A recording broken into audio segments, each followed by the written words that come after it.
Good evening, or whatever time it is while you're watching this. Perhaps it is about 2:30.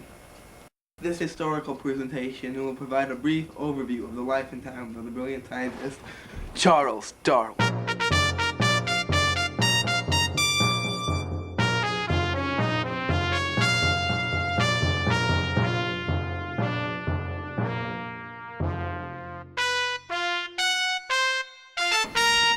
Charles Darwin was born on February 12, 1809 in Shrewsbury, England, 10 years before Queen Victoria was born.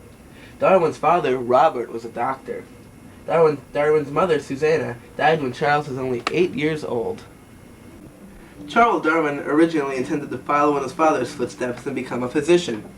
However, he was not impressed with the medical technology of the day, so he decided to go off and become a clergyman.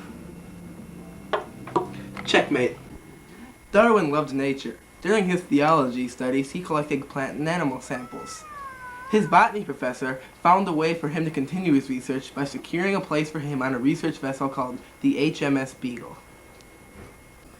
The Beagle set sail for a 5-year mission on New Year's Eve, 1831, 7 years before Victoria would be crowned queen. Darwin and the Beagle visited Brazil, Chile, the Galapagos Islands, Tahiti, New Zealand, and many more along the way. Darwin's explorations on the Beagle made a great impact on his theories and beliefs about nature. His goal in life became nothing less than solving the mystery of evolution and trying to figure out how animals adapt to their surroundings.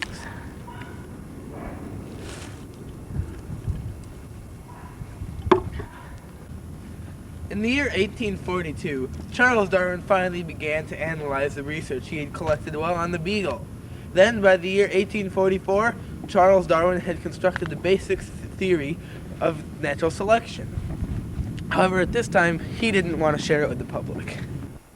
Darwin's theory of natural selection was that, over time, a mutation would occur in a species of animal.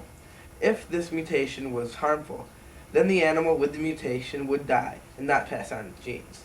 If this mutation was beneficial, however, then this animal would most likely survive and pass on its genes. For example, Darwin imagined that giraffes once had short necks. However, mutations occurred that caused some giraffes to grow large necks. The giraffes with larger necks had an easier time getting food from high places, so they survived while the short-necked giraffes died. It took 15 years before Darwin finally decided to share his ideas about natural selection, even though he knew it would be widely criticized. Charles Darwin published the book that started a new era in science called The Origin of Species by Means of Natural Selection in 1859. The book was read by many people all over Europe. The sharpest criticism of the book was from religious people, who attacked Darwin's writings because they did not agree with the descriptions of the creation of the world in the book of Genesis. Darwin's ideas were eventually accepted by the scientific community as well as the public. Darwin went on to write other books, one of which theorized that humans evolved from the gorilla family. Charles Darwin died in 1882 following a lifelong illness caused by an insect bite he had received on the Beagle's journey. He left behind his wife and 8 kids. The works of Charles Darwin were among the most important literary achievements of the Victorian age, perhaps even more important than those of another author who shared with Darwin a first name and last initial. In fact, the publication of Darwin's books was one of the most important events in the Victorian age because the effects of his theories became important all over the world and launched science into a new era.